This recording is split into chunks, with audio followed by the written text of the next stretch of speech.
इस ग्राफ जब भी कभी खींचेंगे तो इस ग्राफ का जो स्लोप बताएगा, क्या स्लोप जो बताएगा मेरे भाई, वो स्लोप आपको क्या बताएगा सर, इसका जो स्लोप है वो हमें बताएगा हमेशा फोर्स एफ।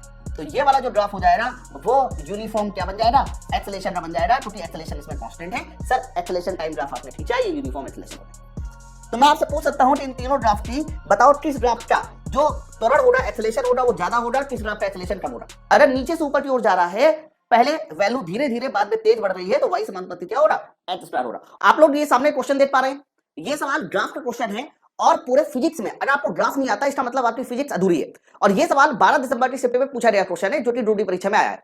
मैं आपको बता दूं चाहे 27 नवंबर से पेपर शुरू हुआ हो, लगातार ग्राफ के क्वेश्चन पूछे जा रहे हैं। कभी वो वेलोसिटी वर्सेस टाइम ग्राफ पूछ लेता है, उसी में बहुत सारी चीजें पूछ लेगा कि बताओ यूनिफॉर्म मोशन के लिए कैसा ग्राफ बनना चाहिए, यूनिफॉर्म एक्सेलरेशन के लिए कैसा ग्राफ बनना चाहिए। तो अलग अलग टाइप के सवाल आपके ग्राफ से पूछे जा रहे हैं। तो अगला आप अगर मुझे 10 मिनट देंगे तो फिजिक्स में जितने भी इंपॉर्टेंट ग्राफ है, मैं इंपॉर्टेंट ग्राफ की बात कर रहा हूं, ग्राफ पढ़ने पर आ जाएंगे तो 2 दिन भी कम पड़ जाएंगे।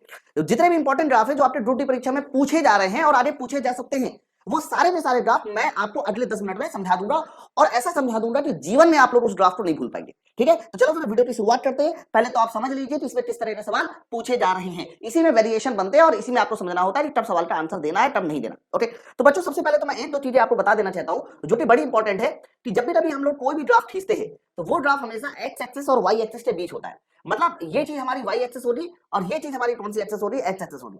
एक दो चीजें आप लोग को पहले से क्लियर होना चाहिए। जब हम लोग बोलते हैं velocity versus time graph, acceleration versus time graph, pressure versus volume graph, है ना, तो जो चीज हमेशा पहले बोली जाती है वो वाई में रखी जाती है। जैसे कि मैंने आपको बोला कि आपको जो ग्राफ बनाना है वो वेलोसिटी वर्सेस टाइम ग्राफ बनाना है। सर इसका सीधा सा मतलब ये हुआ कि जो चीज हमारी पहले बोली जा रही है, वेलोसिटी अगर आपने पहले बोली है सर, तो वेलोसिटी को आप वाई एक्सिस में रखेंगे, तो वेलोसिटी आपकी वाई एक्सिस में हो रही और टाइम हमारा बताइए कहां होगा, एक्स एक्सिस में होगा। ये बात आप सबको क्लियर होना चाहिए। अच्छा, दूसरी बात बच्चों, कोई भी आप ग्राफ बनाओ तो उस ग्राफ के बारे में दो चीजें आपसे पूछी जाएगी। एक तो ग्राफ का स्लोप क्या है, यानी प्रवणता क्या है, और दूसरा ग्राफ के नीचे का जो एरिया होता है, ये एरिया कैसे पता चलता है। मतलब स्लोप क्या बताएगा, ढाल क्या बताएगी, और साथ साथ आपका जो ग्राफ है उस ग्राफ के अंदर का जो नीचे का एरिया है वो क्या रिप्रेजेंट करेगा, अर्थात वो किस पैरामीटर को बताएगी। तो ध्यान रखना दो चीजें होती हैं। मैंने आपसे पहले भी कहा है जब भी कभी आपसे स्लोप निकालने को पूछे तो स्लोप का सीधा सा मतलब ये है कि जो y वाला पैरामीटर हो वो आप ऊपर रखिए और x वाला जो पैरामीटर है उसे आप नीचे रखिए। इससे क्या होगा, एक मात्रक बनेगा और वो जो भी मात्रक बनेगा वो आपको बता देगा कि कौन सी फिजिकल क्वांटिटी है जिसको स्लोप रिप्रेजेंट करेगी। जैसे कि वेलोसिटी और टाइम ग्राफ है, तो जब आप लोग वेलोसिटी ऊपर रखेंगे टाइम नीचे रखेंगे तो वेलोसिटी का मात्रक मीटर पर सेकंड, टाइम का मात्रक सेकंड, तो तुरंत पता चल जाएगा मीटर पर सेकंड बन गया, अर्थात इसका स्लोप हमें एक्सेलरेशन देगा। ठीक है, तो हम लोगों को स्लोप निकालते समय y बटे x करके मात्रा निकालना है और उसी मात्रा से क्लियर होगा कि कौन सी फिजिकल क्वांटिटी आपको मिलने वाली है। दूसरा पॉइंट ये है कि जब भी कभी किसी भी ग्राफ का आपसे एरिया पूछा जाए तो एरिया निकालते समय y और x वाला जो पैरामीटर है इन दोनों का मल्टीप्लाई करना है। क्या करना है, मल्टीप्लाई। आपको पता है कि जैसे कि अगर ये ग्राफ मैं एक सीधी आकृति बनाता है ऐसे, तो आयत बनता नीचे का एरिया, और आयत का मतलब होता है लंबाई जोड़ी चौड़ाई, इसीलिए हम लोग जो है एरिया निकालने के लिए दोनों का मल्टीप्लाई करते हैं। तो जब y और x दोनों का मल्टीप्लाई करेंगे तो भी कोई ना कोई मात्रक बनेगा और उस मात्रक से क्लियर हो जाएगा कि कौन सी फिजिकल क्वांटिटी आपको मिलने वाली है। जैसे कि वेलोसिटी और टाइम ग्राफ है, अगर हमने वेलोसिटी और टाइम का मल्टीप्लाई कर दिया, v और t का मल्टीप्लाई कर दिया, तो मीटर पर सेकंड इंटू सेकंड का मल्टीप्लाई हो रहा है, इसका मतलब मात्रक बनेगा मीटर, और मीटर जो मात्रक होता है वो डिस्प्लेसमेंट का होता है। तो वेलोसिटी और टाइम होगा तो डिस्प्लेसमेंट बता दीजिए, और अगर स्पीड और टाइम है तो डिस्टेंस बता दीजिए। तो कहने का अर्थ ये है कि स्लोप और एरिया देखकर हम लोग पहले मात्रक निकालेंगे और उस मात्रक से हम लोगों को तुरंत पता चल जाएगा कि कौन सी फिजिकल क्वांटिटी आप लोगों को मिलने वाली है, और वही आंसर आप लोगों को बताना है। ठीक है, तो बेसिक जो आइडिया था वो मैंने आप लोगों को बता दिया। अब कुछ बेसिक आइडिया और समझ लीजिए। देखो आप लोगों की फिजिक्स जब भी कभी पढ़ाई जाती है तो फिजिक्स में हमेशा याद रखना कुछ ही ग्राफ हैं जो आप लोगों को पढ़ने समझने हैं, बहुत ज्यादा ग्राफ आप लोगों को नहीं पढ़ने, बहुत ज्यादा ग्राफ आपको नहीं समझने। क्या वो ग्राफ है उनके बारे में समझो। जैसे कि मैंने यहाँ पर देखो वाई एक्सिस और एक्स एक्सिस बना दिया, ये हमारा वाई एक्सिस हो गया, ये हमारा एक्स एक्सिस हो गया। एक बात ध्यान रखना, जब भी कभी आप लोगों को ग्राफ के बारे में पूछा जाएगा तो मेन स्ट्रेट लाइन के 3 ग्राफ आप लोगों को याद रखने हैं। कौन कौन से ग्राफ याद करने, ध्यान सुनो। अगर कोई ग्राफ ऑरिजिन से पास करता है तो वो ग्राफ हमेशा ध्यान रखना y बराबर mx के रूप का होगा, ऑरिजिन से पास करेगा। और अगर कोई ग्राफ ऑरिजिन से ऊपर की ओर जा रहा है तो वो ग्राफ हमेशा y बराबर mx प्लस c के फॉर्म का होगा। ठीक है, और अगर कोई ग्राफ ऑरिजिन से नीचे की ओर जा रहा है और इस तरीके से आगे बढ़ रहा है तो वो ग्राफ हमेशा ध्यान रखना y बराबर mx माइनस c के फॉर्म का होगा। तो स्ट्रेट लाइन में ध्यान रखना ये 3 तरह के ग्राफ बनते हैं और ये 3 तरह के ग्राफ आप लोगों को याद रखने। तो कोई भी इक्वेशन हो, आप उसको या तो y बराबर mx में बनाइए या फिर mx प्लस सी या फिर mx माइनस सी में बनाइए, खुद ही पता चल जाएगा कि ग्राफ कैसा ग्राफ बनने वाला है। ग्राफ से कई बार अंतःखंड पूछ लेता है कि x एक्सिस में अंतःखंड कटेगा या नहीं कटेगा, तो प्लस में कटेगा कि माइनस में कटेगा, वो मैथ लगा के आप बता सकते हो। एक तो ये हो गया जिसमें स्ट्रेट लाइन बनेगा, लेकिन कई सारे ग्राफ ऐसे होते हैं जिसमें स्ट्रेट लाइन नहीं बनता, पैराबोला बनता है। जैसे कि टाइम पीरियड t बराबर होता है 2 pi under root L upon G, यहां पर जो t है वो अंडर रूट एल के समानुपाती है, तो कैसा ग्राफ बनना चाहिए। उसी तरीके से गतिज ऊर्जा के बराबर होता है half m into v square, तो जब half m into v square होता है मेरे भाई, तो आप बताओ यहाँ पर के वेलोसिटी के स्क्वायर के समानुपाती है, तो वहां पर भी हमें स्क्वायर वाला और अंडर रूट वाला भी समझना पड़ेगा कि इन दोनों के ग्राफ हम लोग कैसे खींचते हैं। तो इसीलिए मैं एक और आपको याद कराना चाह रहा हूं, जैसे कि मैंने यहाँ पर वाई एक्सिस बना दिया और यहाँ पर मैंने एक्स एक्सिस बना दिया, तो यहाँ पर दो ग्राफ आपको और याद करते हैं बच्चों। अगर ये ग्राफ ऑरिजिन से जाता हुआ एक स्ट्रेट लाइन होगा तो हमेशा ध्यान रखना ये y समानुपाती x का ग्राफ होगा, क्योंकि y बराबर mx हो रहा है स्ट्रेट लाइन में। अब दो ग्राफ इसमें ऐसे भी आ सकते हैं, या तो ये नीचे से पैराबोला बन सकता है या हमारा ऊपर से पैराबोला बन सकता है। तो ध्यान रखना जब भी कभी ये नीचे से पैराबोला बने, नीचे से ऊपर चढ़ता हुआ जाए, तो वो ये ग्राफ y समानुपाती x स्क्वायर का होता है। अगर नीचे से ऊपर की ओर जा रहा है, पहले वैल्यू धीरे धीरे बाद में तेज बढ़ रही है, तो y समानुपाती क्या हो रहा x स्क्वायर हो रहा। और अरे ये ऊपर से आ रहा है, ऊपर से आ रहा है, तो ऊपर से आ रहा है मतलब पहले तेज बढ़ रहा है बाद में धीमे, तो ये ग्राफ हमेशा ध्यान रखना y समानुपाती अंडर रूट x का होगा। तो पूरे फिजिक्स में आप लोगों को या तो ये तीन ग्राफ के पैरामीटर्स मिलेंगे या फिर इन तीन ग्राफ के पैरामीटर मिलेंगे, ज्यादातर केस में इसके अलावा बहुत कम है जो आप लोगों से इसके अलावा कोई और क्वेश्चन पूछा जाए। चलिए फिर अब ये पैरामीटर आपने समझ लिया, अब हम लोग कुछ इंपॉर्टेंट ग्राफ की चर्चा करते हैं। जैसे कि आजकल जो आपके एग्जाम में सबसे ज्यादा ग्राफ पूछा जा रहा है वो यही वाला है, वेलोसिटी वर्सेस टाइम ग्राफ। ये इसलिए क्योंकि सबसे ज्यादा जानकारी आपको यही ग्राफ देता है। मैं आपको बताता हूं, जैसे कि पहले वेलोसिटी बोला गया है, तो वेलोसिटी को हमने y में ले लिया और टाइम को हमने कहां ले लिया, x में ले लिया। तो तुमसे ये पूछेगा कि ये जो वेलोसिटी वर्सेस टाइम ग्राफ है, तो वेलोसिटी वर्सेस टाइम ग्राफ है सर, ये इस ग्राफ का स्लोप क्या बताएगा और मेरे भाई इस ग्राफ का एरिया क्या बताएगा। तो जैसे कि मान लीजिए मैंने इस तरीके से वेलोसिटी और टाइम ग्राफ बनाया ऐसे, तो मुझे यहाँ दो चीजें बतानी है, वेलोसिटी टाइम ग्राफ का स्लोप और एरिया, ये दोनों चीजें एक फिजिकल क्वांटिटी बताती है। तो आपसे मैंने कहा कि जब आप इसका स्लोप निकालोगे तो y वाला ऊपर करोगे, x वाला नीचे, v बटे t होगा, और v बटे t कहीं ना कहीं इसका मात्रा बना देना मीटर, क्योंकि मीटर पर सेकंड स्क्वायर, भाई वेलोसिटी का मात्रा मीटर पर सेकंड, टाइम का सेकंड तो मीटर पर सेकंड स्क्वायर, और मीटर पर सेकंड स्क्वायर क्या बताता है, तो मीटर पर सेकंड स्क्वायर मेरे भाई बताता है त्वरण। तो वेलोसिटी और टाइम का जो ग्राफ का स्लोप होगा वो स्लोप हमें क्या बताएगा, एक्सेलरेशन बताएगा, त्वरण बताएगा। लेकिन मेरे भाई अगर इसी ग्राफ का आपने क्या निकाला होता, सर आपने इसी ग्राफ का निकाला होता है दोस्त मेरे एरिया। तो मैंने आपसे पहले भी कहा कि एरिया के लिए हम लोग क्या करते हैं, y वाला पैरामीटर और x वाला पैरामीटर दोनों को मल्टीप्लाई कर देते हैं। सर वेलोसिटी का मात्रा मीटर पर सेकंड होता है और टाइम का सेकंड होता है, तो यहां सिर्फ मीटर बन जाएगा, और मीटर जो मात्रक होता है वो हमारा किसका होता है, विस्थापन का मात्रक होता है। इसीलिए आप दो लाइनें बोलते हो, वेलोसिटी टाइम ग्राफ का जो स्लोप हो रहा वो त्वरण बताएगा, और वेलोसिटी टाइम ग्राफ का जो एरिया हो रहा वो क्या बताएगा, विस्थापन बताएगा। ओके, तो वेलोसिटी टाइम ग्राफ का स्लोप और एरिया क्या बताता है, ये बात आप सबको अच्छे से क्लियर हो गई।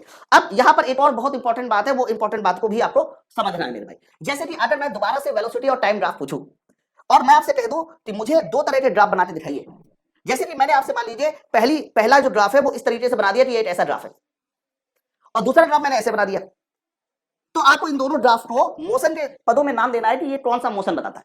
तो बच्चों जैसे कि हमने ये जो पहला वाला ग्राफ बनाया, इस पहले वाले ग्राफ को जरा नोट से देखिए, तो इसमें कहीं ना कहीं वेलोसिटी हमारी कैसी है, कांस्टेंट है, क्योंकि वेलोसिटी वाई एक्सिस में हॉरिजॉन्टल लाइन है, तो वेलोसिटी यहां पर कैसा है, कांस्टेंट है मेरे भाई। और वेलोसिटी कांस्टेंट होने का सीधा सा मतलब है कि ये ग्राफ हमारा कैसा होगा, यूनिफॉर्म मोशन का होगा, एक समान गति का ये ग्राफ होने वाला है। ये जो अभी मैंने क्वेश्चन दिखाया था ना, जो 12 दिसंबर की शिफ्ट में पूछा गया था, वो यही वाला सवाल था कि वेलोसिटी टाइम ग्राफ में अगर हमें यूनिफॉर्म मोशन को दिखाना है तो खींची गई रेखा किसके समांतर होगी, तो खींची गई रेखा एक्स एक्सिस के समांतर होगी। एक क्वेश्चन था। जबकि अगर ये वाले ग्राफ को जरा गौर से देखिए, तो ये वाले ग्राफ में मैंने आपसे कहा वेलोसिटी टाइम ग्राफ का स्लोप क्या बताता है, त्वरण। तो आप चाहे यहां पर एंगल पूछे, चाहे आप यहां पर एंगल पूछे, चाहे आप यहां पर एंगल पूछे, हर जगह पे जो स्लोप हो रहा है दैट मींस tan थीटा हो रहा है, वो देखिए सेम हो रहा। इसीलिए वेलोसिटी टाइम ग्राफ में जब स्ट्रेट लाइन पास करोगे पासिंग थ्रू ऑरिजिन, वो एक ऐसा ग्राफ होगा जिसमें हमारा एक्सेलरेशन कैसा रहेगा, कांस्टेंट। एक्सेलरेशन इसलिए कांस्टेंट है क्योंकि स्लोप कांस्टेंट है, और एक्सेलरेशन कांस्टेंट होने को बोला जाता है यूनिफॉर्म एक्सेलरेशन। ओके, ये यूनिफॉर्म एक्सेलरेशन है, तो ये ग्राफ बनाएगा आपको यूनिफॉर्म एक्सेलरेशन वाला ग्राफ। ये है ग्राफ यूनिफॉर्म मोशन वाला ग्राफ, ये यूनिफॉर्म वेलोसिटी वाला ग्राफ, ये ग्राफ है यूनिफॉर्म एक्सेलरेशन वाला ग्राफ। यूनिफॉर्म एक्सेलरेशन का मतलब ये होता है कि सर इसमें एक्सेलरेशन कांस्टेंट है, मतलब वेलोसिटी बढ़ेगी जरूर, नो डाउट, लेकिन कैसे बढ़ेगी, सर वेलोसिटी बढ़ेगी एक समान रूप से, वेलोसिटी बढ़ेगी, लेकिन वेलोसिटी कैसे बढ़ेगी, एक समान रूप से वेलोसिटी बढ़ेगी। बट इसे यूनिफॉर्म मोशन नहीं कहेंगे, यूनिफॉर्म मोशन ऊपर है, ये नॉन यूनिफॉर्म मोशन है, लेकिन नॉन यूनिफॉर्म में वेलोसिटी बढ़ तो रही है, लेकिन कैसे बढ़ रही है, एक समान रूप से। एक्सेलरेशन के टर्म में कहेंगे तो यूनिफॉर्म एक्सेलरेशन कहेंगे। बात समझ में आ रही थी? अच्छा, अब आ रही बात बच्चों वेलोसिटी टाइम ग्राफ का एक और, जिस तरह से मैंने मोशन के बारे में बताया, एक और चर्चा आपके एग्जाम पूछी जाती है, जैसे कि मैं वेलोसिटी टाइम ग्राफ यहाँ पर पूछूंगा, है ना, और मैं यहाँ पर जो है एक नहीं ऐसे 3 ग्राफ दे दूं, ऐसे कितने ग्राफ दे दूं? 3 ग्राफ दे दूं, तो मैं आपसे पूछ सकता हूं कि इन तीनों ग्राफ की बताओ किस ग्राफ का जो त्वरण होगा, एक्सेलेरेशन होगा वो ज्यादा होगा, किस ग्राफ का एक्सेलेरेशन कम होगा। तो अभी अभी मैंने बताया कि जो स्लोप होता है वो क्या बताता है? एक्सेलेरेशन, वेलोसिटी टाइम ग्राफ का। तो मेरे भाई पहले वाले की स्लोप इतनी है a1, दूसरे वाले की स्लोप a2, तीसरे वाले की जो स्लोप है वो क्या है? a3। तो साफ साफ पता चल रहा है कि जो स्लोप है वो सबसे ज्यादा तीसरे वाले की है, इसलिए तीसरे वाले का जो एक्सेलेरेशन होगा वो ज्यादा होगा, दूसरे वाले का कम होगा, और पहले वाले का मेरे भाई सबसे कम होगा। क्लियर है? तो ये जो चर्चा है मैंने बताया, इसी चर्चाओं पर आधारित आपके एग्जामों में सवाल पूछे जाते हैं। ये वाला जो पहला वाला सवाल 12 दिसंबर की शिफ्ट में पूछा गया है, एक्चुअली भी ये सवाल ही वेलोसिटी टाइम ग्राफ का पूछा गया था, और अब आप इसको लगा के देखिए ना तो आप खुद ही समझ जाएंगे कि इस सवाल का क्या उत्तर होना चाहिए। बच्चों दूसरा जो इंपॉर्टेंट ग्राफ होता है वो होता है डिस्प्लेसमेंट वर्सेस टाइम। जैसे कि मैंने यहाँ पर डिस्प्लेसमेंट एक्स ले लिया और टाइम को मैंने यहाँ पर टी ले लिया, जो पहले बोला जाता है वो हमेशा वाई एक्सेस होता है, लेकिन ध्यान रखना डिस्प्लेसमेंट और जब टाइम की बात करते हैं बच्चों तो इसका एरिया हमें कुछ नहीं देता, इसका एरिया हमें कुछ भी नहीं देना, क्योंकि जब एरिया निकालोगे ना तो एरिया में एक्स और टी का मल्टीप्लाई करोगे, एक्स मतलब मीटर, टी मतलब सेकंड, मीटर इंटू सेकंड कुछ नहीं है। लेकिन मेरे भाई जब आप इसका स्लोप बताओगे, क्या बताओगे मेरे भाई? स्लोप। तो डिस्प्लेसमेंट टाइम ग्राफ का स्लोप बताया जाएगा। तो स्लोप मैंने कैसे कहा था आपको, वाई वाला पैरामीटर ऊपर रखिए, एक्स वाला पैरामीटर नीचे रखिए। तो y में x है टाइम और x में टाइम है, तो जब x बटे t करेंगे तो ये हमारा मीटर पर सेकंड आ जाएगा, और मीटर पर सेकंड किसको बताता है? तो सर मीटर पर सेकंड बताता है वेलोसिटी को। तो ध्यान रखना डिस्प्लेसमेंट और टाइम ग्राफ का जो स्लोप होता है वो क्या बताता है? सर वेलोसिटी बताता है। यही लाइन है जो आपके एग्जाम में पूछी जाएगी। अच्छा सर वेलोसिटी टाइम ग्राफ का जो स्लोप है वो वेलोसिटी बताता है? बेटा बिल्कुल बताता है। तो अब आप बताओ जरा, अगर मुझे इसमें खींचना हो यूनिफॉर्म वेलोसिटी और यूनिफॉर्म एक्सेलरेशन, कैसे खींचा जाएगा? तो जैसे कि मैंने ये कह दिया कि ये velocity versus displacement versus time graph है, डिस्प्लेसमेंट वर्सेस टाइम ग्राफ है, मुझे यूनिफॉर्म वेलोसिटी खींचनी है। तो यूनिफॉर्म वेलोसिटी डिस्प्लेसमेंट और टाइम ग्राफ की तो स्लोप वेलोसिटी बता रही, स्लोप और स्लोप अर्थात वेलोसिटी मुझे यूनिफॉर्म करनी है। तो यहां पर ये वाली जो लाइन हो रही, ये वाली लाइन का जो स्लोप हो रहा है वो वेलोसिटी बताएगी। और देखो स्ट्रेट लाइन खींच दिया, इसका मतलब हर समय हमारी वेलोसिटी कैसी है? एक समान है बच्चों। इसीलिए यूनिफॉर्म वेलोसिटी को जब डिस्प्लेसमेंट टाइम ग्राफ में बताते हो तो एक स्ट्रेट लाइन आ जाती है पासिंग थ्रू ऑरिजिन। तो ये क्या बताएगी सर? ये इस बार आपको यूनिफॉर्म वेलोसिटी बताएगी। ये आपको क्या बताएगी? यूनिफॉर्म वेलोसिटी बताएगी। क्लियर है ना? अच्छा अब सवाल ये आता है कि कई बार अलग अलग ग्राफ देता है, वेलोसिटी के मान पूछ लेता है, किसकी वेलोसिटी ज्यादा है किसकी ज्यादा नहीं। अच्छा आप कहोगे कि सर इसमें यूनिफॉर्म एक्सेलरेशन दिखाना होता तो कैसे दिखाते? तो यूनिफॉर्म एक्सेलरेशन दिखाने के लिए आपको गति के समीकरण में जाना पड़ेगा। आपको पता है कि गति का जो दूसरा समीकरण होता है वो s बराबर ut plus half at square होता है। लेकिन अगर प्रारंभिक वेलोसिटी को हम 0 मान ले तो s बराबर हाफ at स्क्वायर। s मतलब डिस्प्लेसमेंट है जिसको हमने x कहा है, और टाइम मतलब t है, तो x समानुपाती t स्क्वायर आया। और याद करो मैंने थोड़ी देर पहले बताया है कि x समानुपाती t स्क्वायर, x तो तुमने y में लिया है तो y समानुपाती x स्क्वायर, ये ग्राफ हमारा ऐसे आएगा। तो ये जो ग्राफ बनाया जाएगा बच्चों, ये ग्राफ एक ऐसा ग्राफ होगा जो कि हमारा यूनिफॉर्म एक्सेलरेशन का ग्राफ होगा। यूनिफॉर्म एक्सेलरेशन को कांस्टेंट माना है तभी तो x समानुपाती t स्क्वायर कहा है आपने। क्लियर है? अरे बच्चों अब इसी पर अगर मैं 2-3 सवाल बनाने की कोशिश करूं तो मान लीजिए, चलिए सर ये डिस्प्लेसमेंट हो गया, टाइम हो गया, मैंने यहां पर यूनिफॉर्म वेलोसिटी के 3 ग्राफ बनाए, यूनिफॉर्म वेलोसिटी के 3 ग्राफ बनाए, या फिर मैं ऐसा कह दूं आसान भाषा में कि 3 गाड़ियां हैं और उन 3 गाड़ियों के लिए मैंने डिस्प्लेसमेंट और टाइम ग्राफ बना दिए कि अलग अलग गाड़ियों के डिस्प्लेसमेंट टाइम ग्राफ हमारे ये हैं। तो बताओ किस गाड़ी की स्पीड ज्यादा हो रही? तो मेरे भाई पहले वाली गाड़ी की स्पीड डिस्प्लेसमेंट टाइम ग्राफ का स्लोप बताएगा, दूसरे वाली गाड़ी की स्पीड भी स्लोप बताएगा, और तीसरे वाली गाड़ी की भी स्पीड स्लोप बताएगा। इसका सीधा सा मतलब ये है कि v3 स्लोप सबसे ज्यादा है, इसलिए v3 की स्पीड भी मेरे भाई सबसे ज्यादा हो गई। ओके तो ऐसे सवाल पूछे जाएंगे। तो एरिया क्या बताता है, स्लोप क्या बताता है, इसको आपको निकालना सीखना चाहिए। तीसरा जो इंपॉर्टेंट ग्राफ आता है वो एक्सेलरेशन वर्सेस टाइम ग्राफ आता है। बच्चों ध्यान रखना, क्योंकि एक्सेलरेशन बोला गया, एक्सेलरेशन हमारा y एक्सेस में हो जाएगा, टाइम हमारा x एक्सेस हो जाएगा। एक्सेलरेशन टाइम ग्राफ जब भी कभी खींचते हो, अब इसका स्लोप कुछ नहीं बताएगा, इसका हमें क्या बताएगा? एरिया। स्लोप कुछ भी नहीं मिलेगा। आप ये बस सोचो कि इसका स्लोप कुछ मिलेगा, स्लोप कुछ नहीं मिलेगा, लेकिन इसका जो एरिया है वो हमें एक इंपॉर्टेंट जानकारी देता है आपके हिसाब से। तो बच्चों जब एरिया निकालते हैं तो मैंने क्या बताया था, एरिया कैसे निकालते हैं? एरिया निकालने के लिए y और x वाले पैरामीटर का मल्टीप्लाई करना होता है। तो एक्सेलरेशन a और टाइम का मल्टीप्लाई करना होगा। सर एक्सेलरेशन का मतलब होता है मीटर पर सेकंड स्क्वायर, टाइम का होता है सेकंड, तो मीटर पर सेकंड स्क्वायर इनटू सेकंड करेंगे बच्चों तो मीटर पर सेकंड मात्रा बनेगा। और मीटर पर सेकंड क्या बताता है? सर मीटर पर सेकंड हमें बताता है वेलोसिटी। ओके इसीलिए एक्सेलरेशन और टाइम ग्राफ का जो एरिया होगा वो एरिया किस फिजिकल क्वांटिटी को बताएगा? सर वो एरिया हमें वेलोसिटी को बताएगा, एक्सेलरेशन और टाइम ग्राफ का एरिया। ओके आ जाइए सर, इसमें भी अगर मैं वही सेम चीज दो चीज पूछूं आपसे कि एक्सेलरेशन और टाइम ग्राफ के लिए हमें 2 तरह के ग्राफ को बनाकर दिखाना है, एक यूनिफॉर्म वेलोसिटी और दूसरा मुझे बना के दिखा रहा है क्या? सर यूनिफॉर्म वेलोसिटी जिसमें वेलोसिटी कांस्टेंट हो, और यूनिफॉर्म एक्सेलरेशन। तो कहना सर एक्सेलरेशन आपने वाई एक्सिस में लिया है, एक्सेलरेशन आपने कहा लिया वाई एक्सिस लिया है, तो एक्सेलरेशन वाई एक्सिस में लिया है, तो ये अगर आपने एक लाइन हॉरिजॉन्टल लाइन खींच दी तो 101% इस लाइन में हमारा एक्सेलरेशन कैसा हो जाएगा, कांस्टेंट। और एक्सेलरेशन कांस्टेंट हो गया तो ये वाला जो ग्राफ हो जाएगा वो यूनिफॉर्म क्या बन जाएगा, एक्सेलरेशन का बन जाएगा, क्योंकि एक्सेलरेशन इसमें कांस्टेंट है। सर एक्सेलरेशन टाइम ग्राफ आपने खींचा, ये यूनिफॉर्म एक्सेलरेशन हो गया।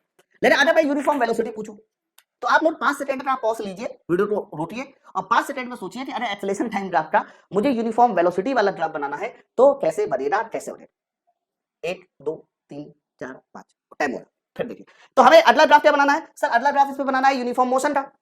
यूनिफॉर्म मोशन या यूनिफॉर्म वेलोसिटी जो भी आपको बोलना हो, दोनों एक ही बात होती है। तो यूनिफॉर्म मोशन का मतलब हो गया कि वेलोसिटी हमारा कैसा है, कांस्टेंट। और आप सबको ये बात पता है कि वेलोसिटी अगर कांस्टेंट होता है तो उस ग्राफ का जो एक्सेलरेशन हो जाएगा वो जीरो हो जाएगा। अगर कई बार वेलोसिटी कांस्टेंट है तो एक्सेलरेशन क्या हो जाएगा, जीरो। इसीलिए इस ग्राफ पे जब यूनिफॉर्म मोशन वाला ग्राफ खींचते हैं जहां पर वेलोसिटी कांस्टेंट एक्सेलरेशन जीरो करना है, तो एक्सेलरेशन मेरे भाई जीरो तब होगा जब ये ग्राफ कहां पर जाएगा, सर जब ये ग्राफ हमारा एक्स एक्सिस से संपाती हो जाएगा। देखो थोड़ा ऊपर उठता तो एक्सेलरेशन की वैल्यू 0.2 0.3 ऐसे बढ़ती चली जाती, लेकिन आपने क्या किया सर, आपने जो है ना एक्सेलरेशन को टाइम एक्सिस के संपाती कर दिया, तो 101% यहां पर एक्सेलरेशन हमारा जीरो। अरे आप सबको पता है भाई एक्स एक्सिस में वाई क्या होता है, जीरो होता है। तो ये वाला जो ग्राफ आएगा, ये वाला ग्राफ यूनिफॉर्म मोशन का शो करेगा और ये ग्राफ एक्स एक्सिस से कोलैप्स कर जाएगा, उसी के ऊपर आ जाएगा। ठीक है, कमेंट करके बताना आप बता पाए थे या नहीं। तो ये तो हमारे मोशन के इंपॉर्टेंट ग्राफ हो गए, लेकिन मोशन के कुछ और भी ग्राफ होते हैं, फिजिक्स के वैसे बोलूं तो कुछ और ग्राफ होते हैं, वो भी आपको सीख लेना चाहिए क्योंकि ये भी आपके एग्जाम में आते हैं। जैसे कि फोर्स वर्सेस डिस्प्लेसमेंट ग्राफ बहुत पूछा जाता है। अगर मैं आपसे कह दूं कि ये हमारा वाई एक्सिस में फोर्स, क्योंकि पहले बोला गया ये हमारा डिस्प्लेसमेंट, ध्यान रखना फ्लो फोर्स और डिस्प्लेसमेंट के बीच जब भी कभी ग्राफ पूछा जाता है तो इसके हमेशा एरिया के बारे में पूछा जाएगा, क्योंकि इसके जो एरिया होता है ये आपको पैरामीटर देता है। फिर वही सेम कहानी, क्या सर आपने कहा ना कि हम लोगों को क्या निकालना है, एरिया, और एरिया के लिए क्या करते हैं, एरिया के लिए क्या करते हैं, एफ और एक्स दोनों का मल्टीप्लाई। बच्चों एफ मतलब न्यूटन, एक्स मतलब मीटर, जब न्यूटन और मीटर का मल्टीप्लाई करेंगे तो क्या बना देगा, जूल। और आप सबको पता है कि जूल किसका मात्रक होता है, सर जूल हमारे मात्रक होता है वर्क का। ओके, इसीलिए बोला जाता है कि फोर्स और डिस्प्लेसमेंट का जो एरिया है, सर वो एरिया आपको क्या देगा, सर फोर्स और डिस्प्लेसमेंट का जो एरिया है वो आपको कार्य देगा। इसमें एरिया पूछा जाता है। अब इसमें भी आप लोगों को एक आकृति देकर इसका एरिया पूछ लिया जाए तो न्यूमेरिकल बनाया जा सकता है ना। दूसरा जो अगला ग्राफ है वो वोल्टेज वर्सेस करंट ग्राफ, ये भी बहुत पूछा जाता है। Sir voltage versus current graph है। अब हमने क्या किया, सर वोल्टेज यानी V को पहले y एक्सिस में ले लिया, करंट को हमने x एक्सिस में लिया, ऐसे। अब ध्यान रखना जब वोल्टेज और करंट ग्राफ पूछा जाता है मेरे दोस्त, तो यहां पर पैरामीटर जो पूछा जाता है वो स्लोप सबसे ज्यादा पूछा जाता है। स्लोप इसमें बताएगा कुछ। स्लोप कैसे, जैसे कि मान लीजिए मैंने आपसे कह दिया कि वोल्टेज और करंट ग्राफ का ये हमारा एक ग्राफ बनाया, अब मुझे इसका बताना है कि ये स्लोप क्या बताएगा। तो चलो भाई स्लोप निकालना सीखे। तो स्लोप की बात करते हैं। अब वो डिपेंड करता है कि सवाल आपसे क्या पूछ रहा है। आप लोग मार साहब हमें कैसे याद रहेगा कि स्लोप बता रहा है एरिया, क्वेश्चन में आएगा कि बताओ वोल्टेज करंट ग्राफ का स्लोप क्या दे रहा, आ गया ना क्वेश्चन में स्लोप। तो स्लोप जब पूछा जाए तो कैसे निकालते हैं, y वाला ऊपर करते हैं, x वाला नीचे, v/i। और v/i आप सबको पता है कि रेजिस्टेंस r होता है, फॉर्मूले से भी देख सकते हैं, ऐसा नहीं है मात्रा भी बनाना हो। v/i क्या होता है, रेजिस्टेंस r होता है। इसलिए वोल्टेज और करंट ग्राफ का जो स्लोप होता है मेरे भाई, वो स्लोप आपको क्या बताता है, तो ठहरा वो स्लोप हमें बताता है रेजिस्टेंस, प्रतिरोध। ओके, ऐसे और भी बहुत सारे पैरामीटर है, जैसे कि मैं और भी ग्राफ आपको बता सकता हूं, जैसे 5 तो ये सबसे ज्यादा इंपॉर्टेंट है। अब आपको अगर और ग्राफ खींचना है, मान लो टेरा योगेश सर आप पढ़ा रहे हैं तो थोड़ा बढ़िया पढ़ा दीजिए, मैंने कहा चलो आप बढ़िया सीख लो। आपने मान लीजिए ग्राफ खींचा है मोमेंटम, मोमेंटम समझते नहीं समझते, मोमेंटम किसको संवेग बोलते हैं, मोमेंटम वर्सेस टाइम ग्राफ पूछा है। मान लीजिए छठवां ग्राफ आपको ये समझना है, मोमेंटम वर्सेस टाइम ग्राफ। तो हमने देखिए मोमेंटम वर्सेस टाइम ग्राफ बनाने के लिए यहां पर बना दिया, मोमेंटम मतलब p है और टाइम मतलब t। तो मोमेंटम वर्सेस टाइम ग्राफ बनाने के लिए ये देखिए मोमेंटम वर्सेस टाइम ग्राफ बना रहे हैं। तो मोमेंटम वर्सेस टाइम ग्राफ बना रहे हैं। अब मोमेंटम वर्सेस टाइम ग्राफ में हमेशा आपसे स्लोप पूछी जाएगी। तो मेरे भाई जब इसकी स्लोप पूछी जाएगी तो स्लोप में y वाला ऊपर और x वाला नीचे। संवेग का मात्रा न्यूटन सेकंड होता है और टाइम का मात्रक सेकंड होता है। तो सेकंड से सेकंड कैंसिल, न्यूटन बचेगा। और न्यूटन किसका मात्रक होता है, सर न्यूटन मात्रक होता है फोर्स का। इसलिए मोमेंटम वर्सेस टाइम यानी संवेग वर्सेस समय, इसका ग्राफ जब भी कभी खींचेंगे तो इस ग्राफ का जो स्लोप बताएगा, क्या स्लोप जो बताएगा मेरे भाई, वो स्लोप आपको क्या बताएगा, सर इसका जो स्लोप है वो हमें बताएगा हमेशा फोर्स एफ। समझ पा रहे हैं? और भी है, बहुत सारे हैं, बहुत सारे। ये तो आपके श्रद्धा के ऊपर है कि आप मुझसे कितना सीखना चाह रहे हो। जैसे कि मान लीजिए 7वां ग्राफ मैंने आपसे पूछा कि सर मजा आ रहा है थोड़ा सा, एक तो और बताइए कुछ पैराबोला टाइप बताइए। जैसे मैंने आपसे कह दिया कि सर एक काम करो जरा, मुझे काइनेटिक एनर्जी वर्सेस स्पीड का बताइए, क्या ग्राफ बनना चाहिए, काइनेटिक एनर्जी वर्सेस स्पीड का बताइए। तो मैंने कहा कोई बात नहीं सर, आप बताओ काइनेटिक एनर्जी के को हमने वाई एक्सिस में ले लिया, स्पीड को हमने कहां ले लिया, एक्स एक्सिस में ले लिया, वेलोसिटी को। अब जब भी कभी ऐसा कोई ग्राफ आए जिसमें आप लोगों को कुछ भी ना पता हो, ग्राफ के बारे में पूछा जाए कि ग्राफ कैसा बनेगा, तो हमेशा आप फॉर्मूले पर जाइए। जैसे कि गतिज ऊर्जा और स्पीड के बीच फॉर्मूला होता है k बराबर half m into v square. k को आपने कहा लिया है y एक्सिस में, तो k की जगह पे आपको y करना है। वेलोसिटी या स्पीड आपने कहा लिया x एक्सिस में लिया है, तो ये आपने x एक्सिस में किया, तो पूरा v को x बनाइए, तो जब v को x बनाएंगे तो v के ऊपर स्क्वायर लगाए तो y समानुपाती है x। बाकी सब तो कांस्टेंट है, 1/2 कांस्टेंट है, m कांस्टेंट है। y समानुपाती x स्क्वायर कैसा आता है सर? y समानुपाती x स्क्वायर का ग्राफ इस तरह से पैराबोला आता है। ओके, बात मेरी समझ पा रहे हैं ना सब लोग? हाँ, समझते रहिए। अच्छा, अगर यही ग्राफ सर 8वें नंबर पे यही ग्राफ मैं आपसे पूछता, नहीं सर मुझसे थोड़ी गलती हो गई, काइनेटिक एनर्जी वर्सेस स्पीड के स्क्वायर, इनके बीच आप ग्राफ बताओ। यहां मुझसे पूछा था काइनेटिक एनर्जी वर्सेस स्पीड, और यहां पूछा रहा kinetic energy versus speed square, तो कैसे बनेगा? तो फिर वही काम, काइनेटिक एनर्जी को y एक्सिस में ले लीजिए, लेकिन जो स्पीड का स्क्वायर है वो हमारा x एक्सिस में होगा। क्योंकि फॉर्मूला जो आपको पता है वो ये पता है कि जो भी गतिज ऊर्जा होती है वो स्पीड के स्क्वायर के समानुपाती होती है। अब आपने क्या y में लिया है, क्या x में लिया है, किसके बीच ग्राफ बनाना है, इसे थोड़ा देखिए। आपको ग्राफ बनाना है गतिज ऊर्जा, यानी k को आपने y में लिया तो k की जगह y कर दीजिए। दूसरा v स्क्वायर, स्पीड का स्क्वायर आपने x में लिया, तो स्पीड का स्क्वायर, पूरा स्पीड के स्क्वायर को आपने x एक्सिस में लिया, तो पूरा जो v स्क्वायर है मेरे भाई, इस पूरे v स्क्वायर की जगह x आएगा। समझे? पूरे v स्क्वायर की जगह x आएगा, इसीलिए इसका जो ग्राफ बनेगा वो मेरे भाई इस तरह से ऐसे एक स्ट्रेट लाइन बनेगा। y समानुपाती x का ग्राफ मूल बिंदु से जाता हुआ एक स्ट्रेट लाइन होता है। तो आप अंतर समझे हो? क्वेश्चन को सॉल्व करने का तरीका देखिए कि जब गतिज ऊर्जा वर्सेस स्पीड के बीच ग्राफ खींचा तो पैराबोला, लेकिन वही ग्राफ जब गतिज ऊर्जा वर्सेस स्पीड स्क्वायर के बीच खींचा तो दूसरा कोई आंसर आप लोगों के सामने बना। तो मैं आपको सिर्फ ये सिखा रहा हूं कि ग्राफ बनाए कैसे जाते हैं। ये 8वां नंबर था। मान लो कल को आपसे ग्राफ ये पूछ लिया कि नहीं सर आप ऐसा मानो कि यदि हमारे पास प्रारंभिक बिंदु या प्रारंभिक स्पीड 0 है, प्रारंभिक स्पीड 0 है, तो सर आप मुझे जो ग्राफ बना के दिखाइए वो गतिज ऊर्जा वर्सेस टाइम के बीच भी बना के दिखाइए, और दूसरा जो ग्राफ मुझे बना के दिखाइए वो गतिज ऊर्जा वर्सेस डिस्प्लेसमेंट, इन दोनों के बीच मुझे आप ग्राफ बना के दिखाइए। यदि प्रारंभिक, ये बहुत इंपॉर्टेंट क्वेश्चन है, बहुत इंपॉर्टेंट, बहुत। यदि प्रारंभिक स्पीड 0 है तो आप गतिज ऊर्जा वर्सेस टाइम के बीच बनाने दिखाइए, और मुझे गतिज ऊर्जा वर्सेस डिस्प्लेसमेंट के बीच बनाने दिखाइए। अब क्या होता है कि फॉर्मूले को हमें थोड़ा सा इंटरप्रेट करना पड़ेगा, फॉर्मूले को थोड़ा सा इधर उधर चेंज करना पड़ेगा। हमें दो ग्राफ बनाने हैं, गतिज ऊर्जा वर्सेस टाइम का भी बनाना है, और जो दूसरा हमें ग्राफ बनाना है वो मेरे भाई गतिज ऊर्जा वर्सेस डिस्प्लेसमेंट। डिस्प्लेसमेंट को आप एस बोल दो या फिर एक्स बोल दो, जो आपकी मर्जी कहे आप वो बोल दीजिए, उस पर मैं आपको नहीं कहूंगा कुछ भी, है ना? कैसे बनेगा सर? आप सबको पता है कि गतिज ऊर्जा के बराबर होता है half m into v square, लेकिन आप सबको यह भी पता है कि गति का जो पहला समीकरण होता है वो v बराबर u प्लस 80। प्रारंभिक वेलोसिटी 0 है, इसीलिए u प्लस 80 रखकर सीधे सीधे आप 80 रख दीजिए, तो जब v की जगह पर 80 रखा जाएगा तो a स्क्वायर और मेरे भाई ये t स्क्वायर आ जाएगा।